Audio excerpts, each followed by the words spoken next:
Good afternoon, folks. This is Tim Lankish. Stand by. We're going to give it a couple more minutes to let people filter in, and we should be starting, like I said, in a couple of minutes.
Okay, folks, people are still filtering in, so we'll give another minute or two.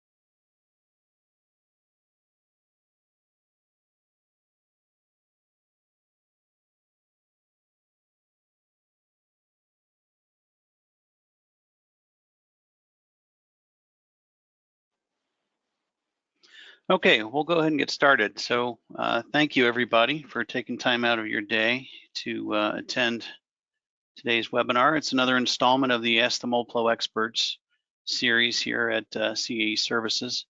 Today's topic is a topic we've addressed several times in the past, but going to add some things to this. And this is windage from a tooling perspective. So I see a lot of familiar names on the list of attendees. So welcome back, and I see a lot of new names. So if you've not attended one of these webinars before, welcome to you too. So a lot to learn here. We're going to talk about windage, and we're going to talk about windage from a tooling perspective as well. So go ahead and get started here. So this is me. I've got a pretty broad background in Moldflow. Actually that should be 28 years now at CAE Services. I'm expert certified in Moldflow, trained 15 plus expert certified engineers here at CAE over the years. I contribute to trade magazines. You've probably seen some of my articles out there, and I've also presented at the Moldflow Summit, or last year it was called the Advanced Manufacturing Summit for Autodesk. Autodesk University would be another name it goes by. And if you ever have any general Moldflow questions, feel free to send me an email there at my email address. And then this is CAE. CAE was established back in 1988. We have the most expert certified Moldflow engineers in the world. We are an Autodesk partner, and we have been for a couple of years now, which means we are a Moldflow software reseller, trainer, mentor, support, you name it, anything Moldflow related, we are tasked with handling for Autodesk.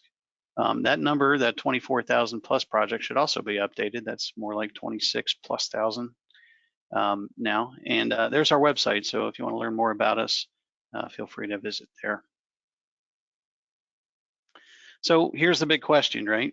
All of you are involved in the plastics industry, I presume, in some way, shape, or form. And one of the biggest problems, aside from aesthetic issues in molded parts that we deal with as plastics engineers, is warpage. you know, I would guess this would rank in the top 2 or 3, if not number 1. So, you know, the big question is, how do I fix unfixable warpage, right? Anybody who's been around for a while knows or has been involved in a project where you seemingly do everything right, whether it's from tooling or processing or material selection or part design, and you still come up with a warped part. So you get that, you know, what the heck feeling after you mold parts and don't know where to turn to after that. So that's really kind of where windage comes in, and we're going to talk about that. So sometimes it's called Kentucky windage, sometimes it's just called windage. Basically, it's a methodology where we bias the tool steel to reduce or eliminate warpage. The steels bias it in the opposite direction of the expected warpage, and we have to determine how much to bend it back, right? So the temptation is to say, okay, well, if we predict this much warpage over here, or if we mold that much warpage in, you know, we molded some sample parts, the temptation is to say, well, let's bias it backward by the same amount. And we'll talk about a little bit about how we go about determining a windage factor later on, but it's not always going to be the case that it's a one-to-one correlation there. Sometimes the windage factor is going to be less than 1. I've had cases where it's actually more than 1. But the idea is to get to this intended shape. We'll call it the target, a flat part. And we'll try to use windage to do that. Why is it called Kentucky windage? Just a little history here. Comes from the Kentucky long rifle. 2 of my favorite cartoon characters there, the Hatfields and the McCoys. It counts for the wind. You know, wind's blowing. You know, if you're going to aim left or right of the target with your rifle, depending on the wind direction. So, you know, let's say the wind is blowing left to right, you would aim to the left of the bullseye there to account for the wind, or windage. So why would I need to use windage? It's the final piece of the puzzle. As I mentioned, you know, you get in these situations where, you know, you've done everything possible, but you still can't solve the warpage problem. So we need something to go to help fix it, even when we can't do it with conventional means. So we use it to meet tolerance requirements. We meet it sometimes when we can't change the material. Sometimes the material fix might be in order. We use it when we can't process out the warpage, and all gating and cooling options have been tried. Sometimes we'll, you know, if it's done early enough, we even try part design modifications. Sometimes those work, sometimes those don't. So what types of windage are there?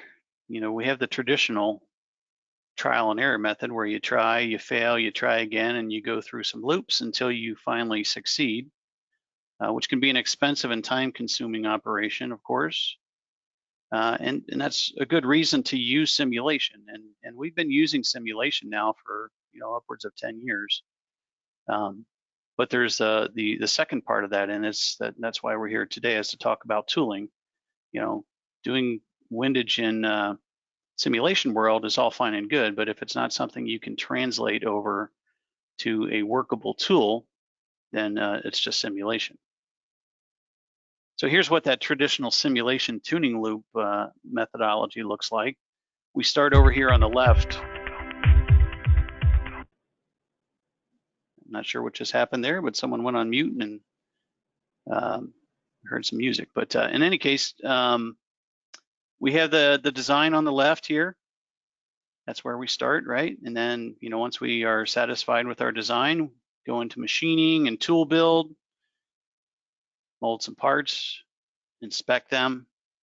And if they are out of spec, then we got to go back through this loop. We have to change the part design or change the tool design to modify specific areas to account for windage. So that involves a welding process and a remachining process, and we keep going through this loop until we get it right. So like I said, this can be a time-consuming and an expensive operation. So we want to insert ourselves, CAE process, into this section here right after we've done or while we're doing part design and tool design before we get to cutting steel.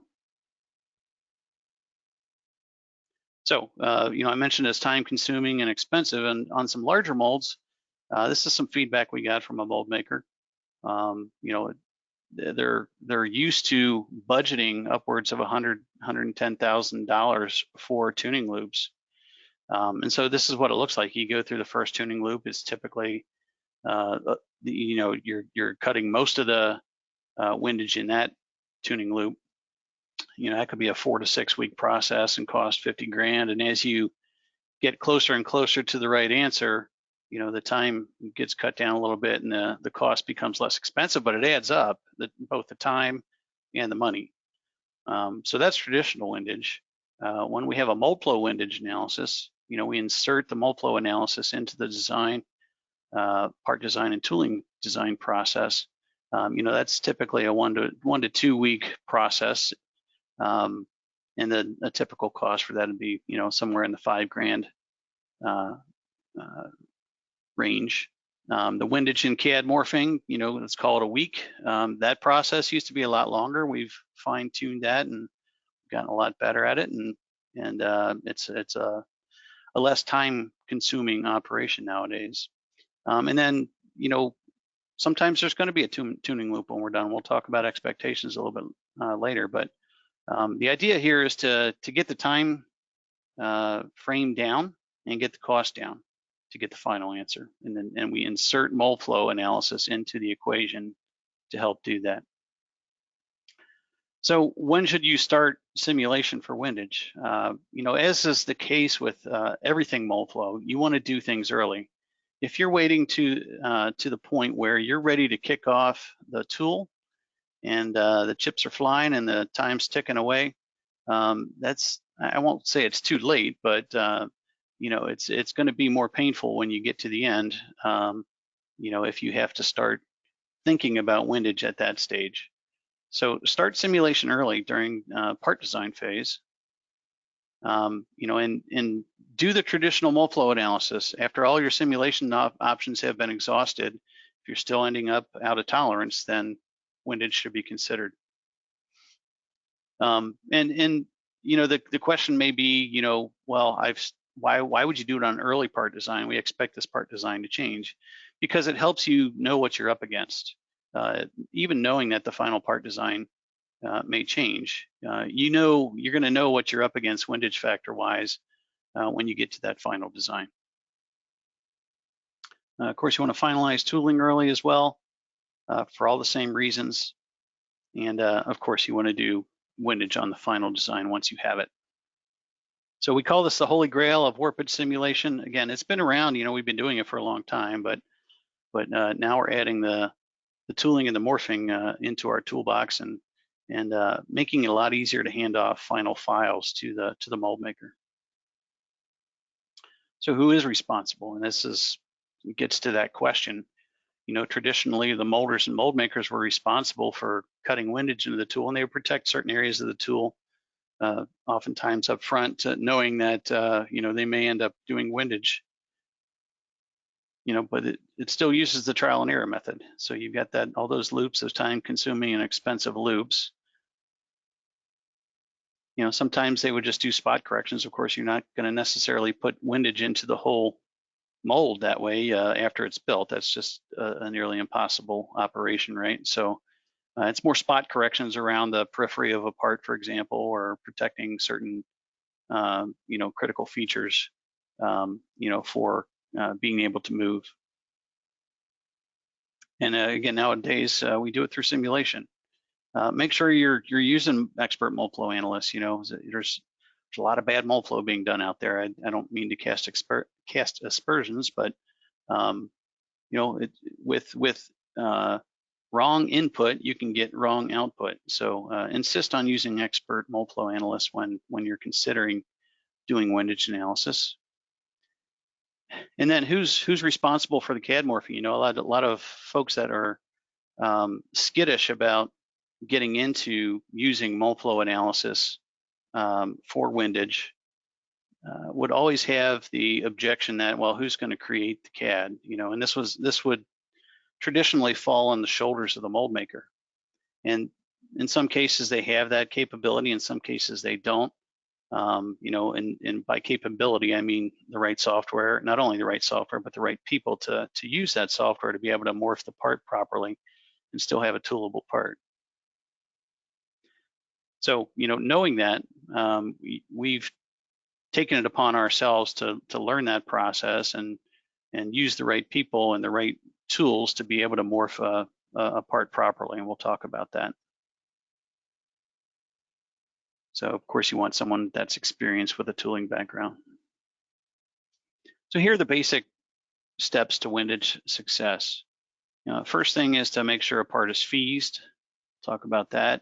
We're going to eliminate as much warpage as possible through conventional means. We're going to determine a windage factor. Also have to determine a shrinkage factor along with that. We're going to morph the CAD, and then we're going to perform a windage check.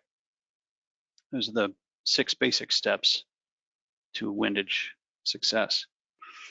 So step 1, we need to make sure a part is feesed. And you know, this doesn't have to be super in depth, but you know, the more in depth, the better. But a preliminary feasibility study is going to assure that the part is good for tooling. You know, that you have sufficient sidewall draft, for example, that you have good rib to wall ratio, and some of this can be fleshed out in the Moldflow analysis as well. But you know, an initial 30,000 foot view at your part design, you know, we can look at that and tell you right off the bat whether or not you've got good rib to wall ratio, for example. Obviously, you got to make sure you have proper fit and function, and it's also good to have the basic die draw and die pull directions identified at that point, because those areas are going to play into what we can and can't do when we go to morph the part to put it in its windage shape. That's step 1. Once we have the part fees, now we want to go into analysis and try to eliminate as much warpage as possible. So if you've ever attended one of my warpage webinars, reducing warpage, you know, really comes from 5 areas. You know, you got input from mold design, you get input from part design, material properties, process settings, and of course, as I mentioned earlier, simulation expertise. So we want to make sure we've got the gates in the right position and sized properly. We want to make sure we've got cooling lines in the right position and sized properly, and making sure they're providing uniform cooling and efficient cooling. We want to make sure that we look at part design modifications, and that really is only possible if we do analysis early enough to make a difference. We want to make sure that we've got good material properties, not only that the right material is selected, but that the Moldflow database has robust material properties to be able to give the best possible predictions. Of course, we want to put the molder in a position where we have a large molding window, and by process settings, you know, we want to make sure that we don't have to hit you know, a super small target to be able to get the warpage reduced as much as we can.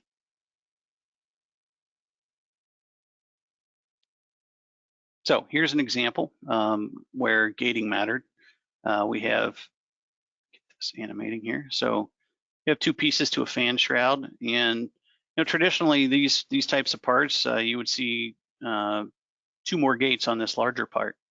And what we came to find on this particular mold is that we were able to reduce the warpage, the inward warpage of these 2 legs by using just a single gate, which seems a little counterintuitive. You know, you get a longer filling pattern, pressures are higher, and you know,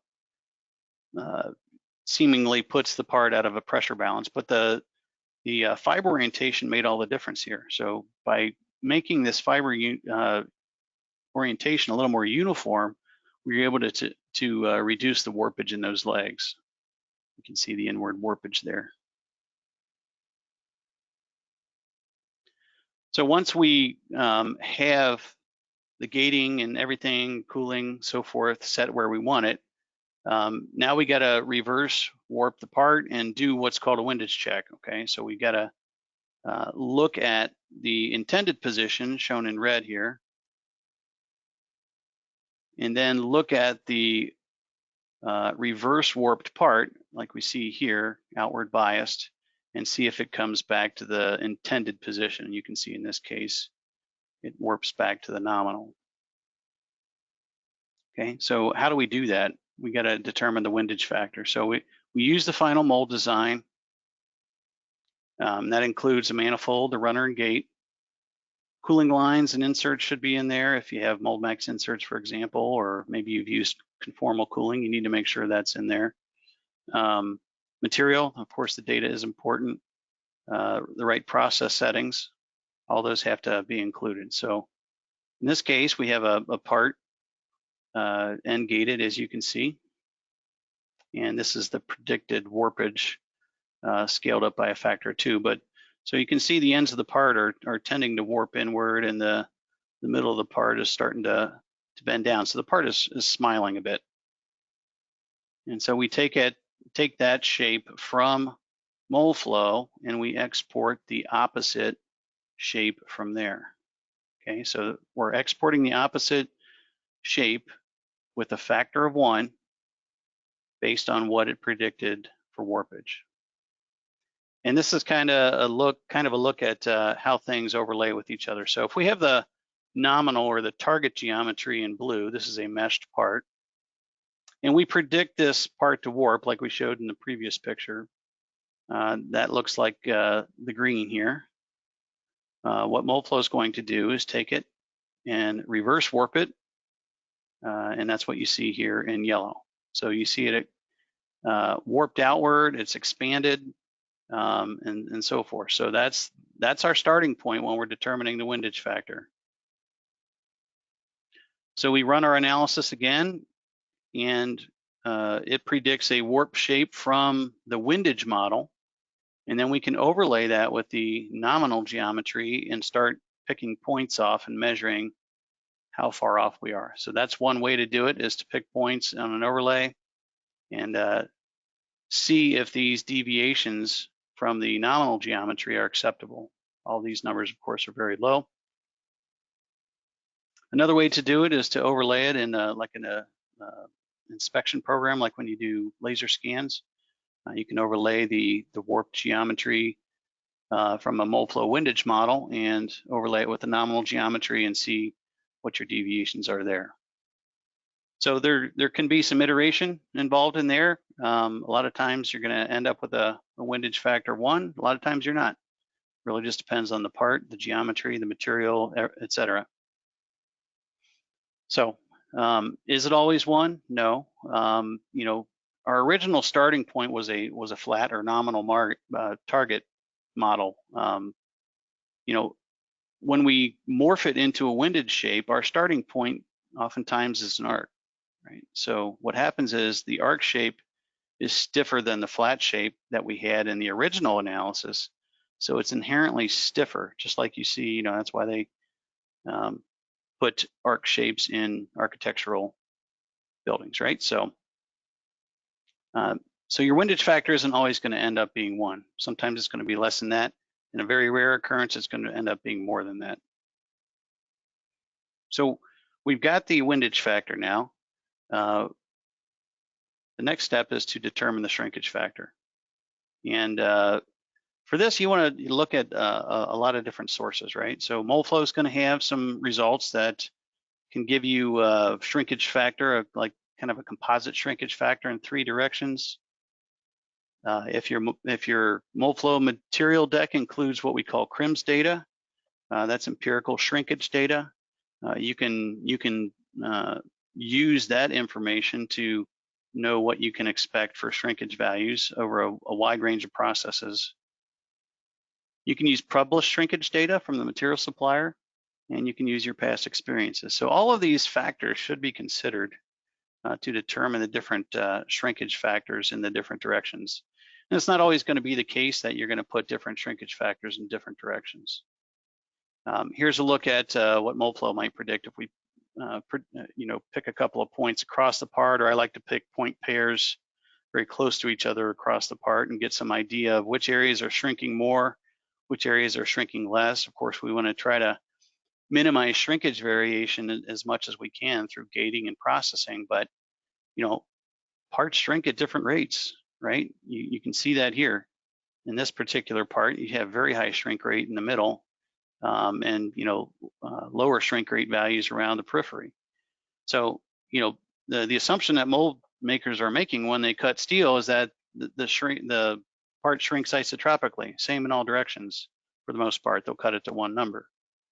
But in reality, the material shrinks at different rates all throughout the part. There's literally an infinite number of shrinkage values throughout the part, but we have to kind of accommodate that. And in Windage, we can't accommodate for all those little stretches and compressions and all of that all over the part. So we have to pick a number, whether it's one number or three numbers, and we have to use all those sources to do it. In this particular case, fiber orientation was a big player, so we had to consider the shrinkage in the direction of the fibers versus transverse of those fibers. So in those cases, oftentimes you will see different shrink values in different directions. This is what the composite numbers look like from a Moldflow analysis. In this case, it's looking like it's anywhere from 6.6 up to 9.3 in the different directions. I mentioned Moldflow material data matters. When we did this project, we had the benefit of hindsight. We had some molded parts and we were trying to improve on it. And the old material data predicted shrinkage values upwards of 14 to 20 thousandths. The material supplier actually even did analysis in Moldex, and it predicted something like 17 thousandths. So the shrinkage values were clearly off. So the material was retested and much more rigorously, and we ended up getting much better shrinkage data, and then our warpage predictions were much more spot on. So material data matters, getting the shrinkage right matters in order to do more accurate windage analysis. And there you see it right there. So good shrink equals good warp, and we ended up with a flat part here.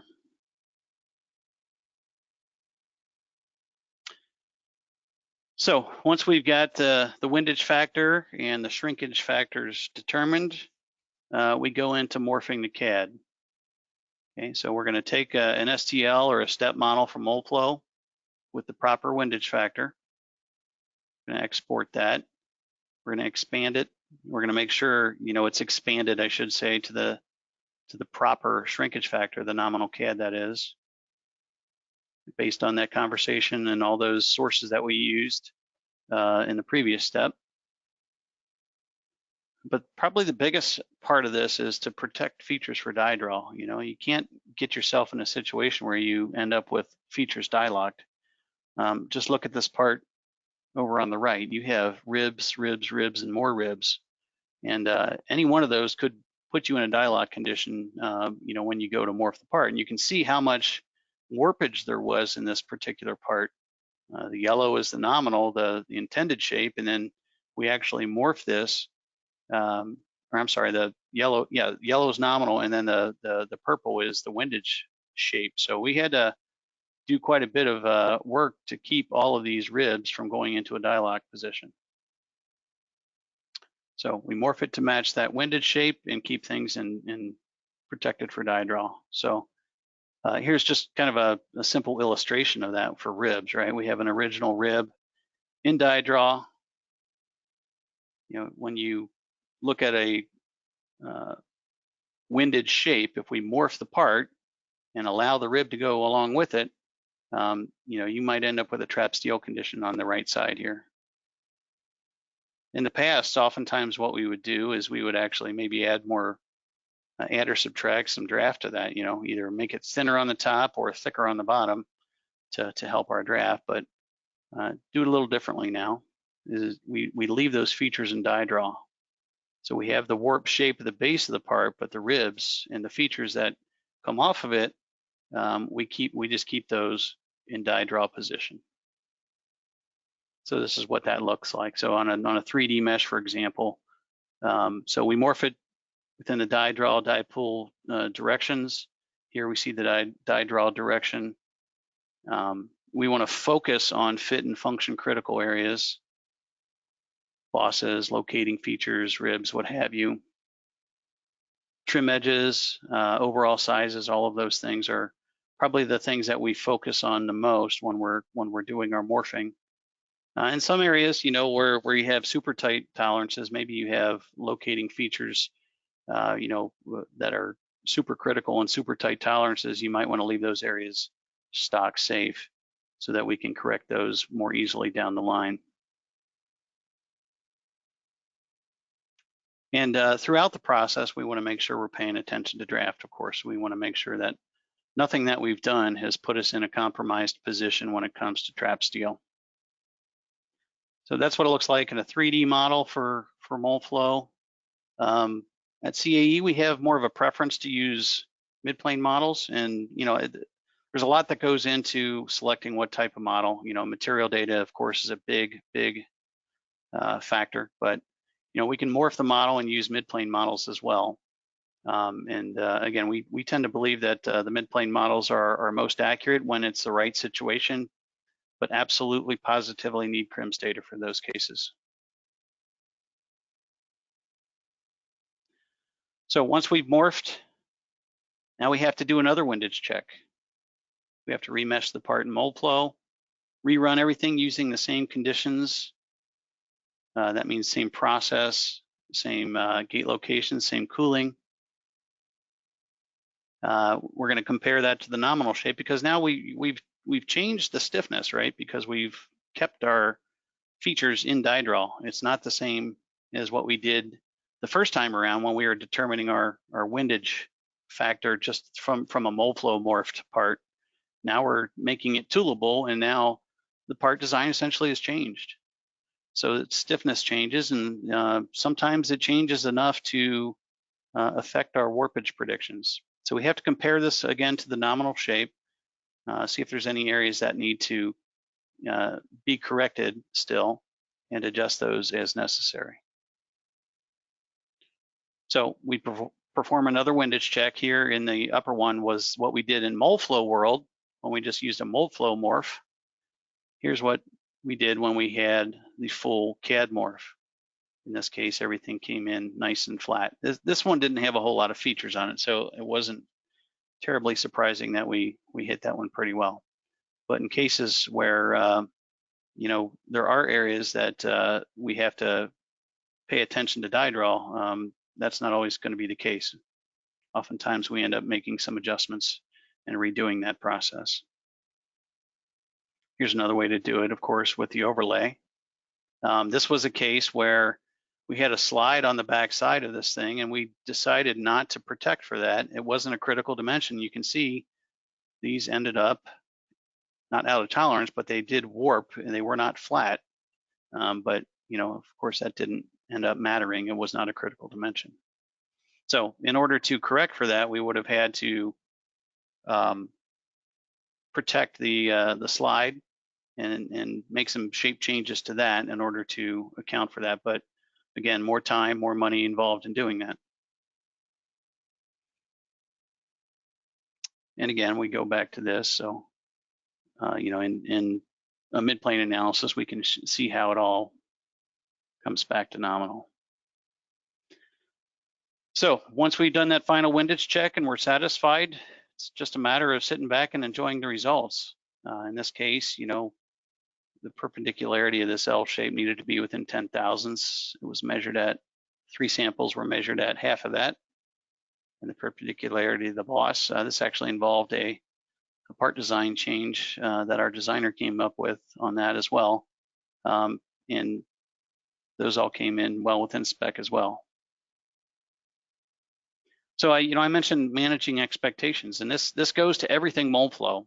There's an awful lot of expectation out there on Moldflow that it should be perfect, and if it's not perfect, then it's garbage.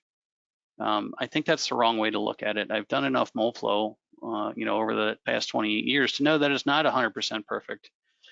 There are many cases that we've hit a home run or a grand slam even on the first try. But I also have seen many programs not be that way, we'll call it. So if you're expecting 100% perfection, it's the wrong way to look at it. The expectation should be a reduction in tuning loops. And again, there's going to be many cases where no further tuning loops are required, but The more complex the part becomes, the more ribbing, the more features, the larger the part, generally speaking, the more you can expect to have maybe one tuning loop after the fact. But windage should be considered no matter what, because you're gonna find if you mold enough parts over the years, you're gonna find that there's no other options. You can't process it out. You can't improve your tooling enough to get it where you need it to be. You can't put the right part design changes on there because it doesn't play well with the fit and function of the part. There's, I can cite chapter and verse on that. So you should be considering windage analysis no matter what. And there's no better way to do it than using Moldflow. Again, I'm not here to say you're going to hit a home run on every shot. You're not. But I can tell you unequivocally, we've done scores of windage molds now, and the feedback that we're getting is fantastic. I mean, we're getting a lot of parts that are working way better than they would have going the old trial and error method. That's not a bad methodology. It's just very time consuming and very expensive. But timelines are more and more crunched, part geometries more and more difficult. So what better way than using Moldflow analysis? So back to this example here, they molded the first samples and it was dead flat, but there was still one tuning loop that needed to be done, and that was to pull some of these mounting bosses on the side in laterally. So I've talked about Moldflow expertise, and it's the expertise that helps us know when the results are reasonable. We talked about material data, choosing the right mesh, knowing how to move gates and improve cooling, how to use process to fix aesthetics or warpage, how to use part design to fix warpage, and how to use windage to fix warpage. So, it takes a lot of time and effort to get really good at using Moldflow to solve these types of problems, and know when to call BS when the results don't look right. When you work on thousands and thousands of molds, you tend to develop a good sense of what's right and what's wrong. So I mentioned our Autodesk partnership. These are things that are new, relatively new. It's 2 years old now, but still relatively new. Software training, mentoring, support. If you ever, I would argue everybody should have some level of Moldflow, whether it's the full-blown insight, in-depth analysis, or we'll call it Moldflow Light, Moldflow Advisor. Up in the part design stage. Learning, we talked about building expert analysts, but also teaching you guys, what we do here, how we approach molding problems here at CAE using Moldflow. We have classroom and online training. We have our webinars, bi-monthly webinars. If you ever just want to chat Moldflow, sign up for some office hours and pick a time and we'll talk Moldflow. You pick the topic. I will be at Amerimold. We will be at Amerimold. We'll have a booth, and I'll be speaking there on September 21st. But the whole shebang happens between the 21st and the 23rd. And again, I mentioned our website earlier, and we're on LinkedIn. So if you want to follow us there, feel free to do so. So questions. A lot of questions were submitted ahead of time. And if you give me just a second, I will pull those up. So first question is, where does mold cooling optimization and windage application, where does mold cooling optimization stop and windage begin? So again, I mentioned, exhausting all those possibilities. Do everything right for cooling when it comes to cooling uniformity and cooling efficiency. And where that stops really is up to you. What is your taste for spending more money on mold max or conformal cooling, versus using a windage model? So sometimes cooling is the primary cause of warpage. Many times it's not. So you can still get a lot of warpage even if your cooling is optimized. Next question, is there any resin with or without a filler or part geometry that can't be considered as a suitable candidate to work with the windage approach? Um, so, you know, I talked about material properties. There's no specific type of resin that doesn't work. So to the extent that we're able to predict warpage well with a given type of resin, the windage approach shouldn't matter. It shouldn't matter what resin you're using. With part geometry, however, I mentioned that, you know, part geometry is becoming more and more difficult. And by difficult, I mean difficult to mold because they're getting thinner and thinner. And when you get into thinner and thinner, you start getting into the area where buckling could become a problem. And once buckling becomes a problem, and that is something that can be simulated by Moldflow. Once buckling gets into the equation, windage is pretty much off the table. It's inherently unstable, meaning small changes to process or any of those things that go into molding a part can produce big changes to results. And you don't want yourself in a situation where you're unstable, that is in a buckling situation. You know, I've learned that the hard way.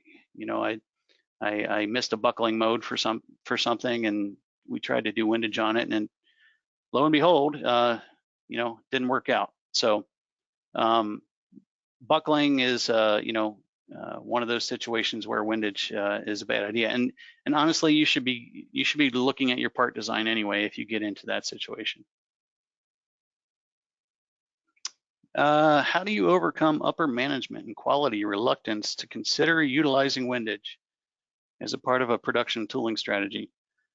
That's a good question. You know, I mentioned a lot of people are skittish to get into this, and you know, for whatever reason, it's not something that people just jump in feet first. You know, they've got a lot of questions and whether or not it's going to work, so they go back to the old tried and true method of cut and try, right? All I can say is, you know, that you just got to take a leap of faith sometimes, and you know, to the extent that you trust Moldflow in general, this is really just a methodology. It doesn't really change things as far as the accuracy of Moldflow predictions. Windage is a methodology. It's not something that is any different accuracy wise just because it's windage. So, you know, I would encourage you just to go for it on one of them. Maybe pick a tool that you've already run and could maybe stand to improve, or pick a less risky mold, something that has a long time frame. You know, there's not a lot of rush on it. That would be another approach. Next question, does CAE offer the CAD services to implement windage? Yeah, I mentioned that. So of course, you know, that's been one of the objections to doing windage analysis is who's going to take care of the CAD. So that is part of our service. And you know, like I said, it's important to have somebody that knows tooling, and we have that expertise in-house to make sure that nothing gets compromised from a tooling standpoint. Someone asked a question about time frame. I hit on that a little bit, but you know, it's a lot of it depends on the part complexity, of course. The more ribs and difficult geometry that's involved, the more time you can expect. But generally speaking, analysis 1 to 2 weeks, and morphing another week to do all the windage checks and so forth. Several questions about what we can output from Moldflow. So I mentioned STL and step models. Those can be output, but those are not something that you can just dump into a tool design. Again, it's going to take ribs, and you're going to get dialogue conditions. Generally speaking, yeah, I mean, you can't obviously use an STL model for a tool design anyway. It's just it's a faceted geometry. The step files, you would have to condition you'd have to condition your mesh extremely well to get a clean step file out of Moldflow. But even then, you'd have dialogue conditions on many of the ribs. Another question, what amount of warp shown in Moldflow warrants windage in the tool? Well, that's really up to you. obviously there are some parts with very tight tolerances. I showed one of them there, that little bracket, and some with more loose tolerances. So that really just depends on the tolerance that you're up against and what you're willing to put up with. A couple questions on overmolding parts.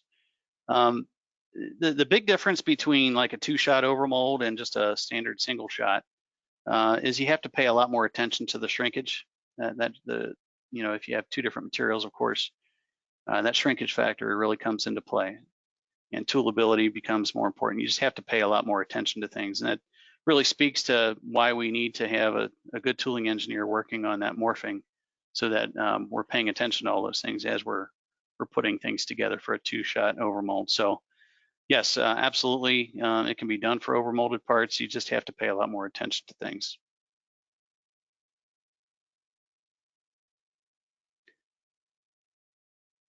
And that's about it for the questions. One last comment I have here is that warp will always be with us. So interesting comment there, and I agree with that to some extent, but I think there's a lot that you can do with it.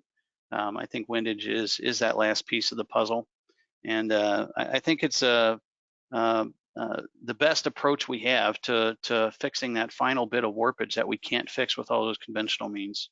So I encourage you to either dip your toe in the pool or jump in feet first, however you want to do it. We're here to help you understand it, walk you through it, and you can bet that we've got an experienced staff here to manage the process. So with that, I'm gonna close off here and give you guys back about 13 minutes of time. So I appreciate your time. Like I said, I'm gonna be at a Mold, so if you want to meet me in person, make the trip to Chicago, and I'll be there on the 21st. Love to meet you all. We can talk a little bit more about windage and so forth, and you can ask questions to your heart's content. So again, appreciate your time. With that, we will say goodbye, and everybody have a great day. Thanks again.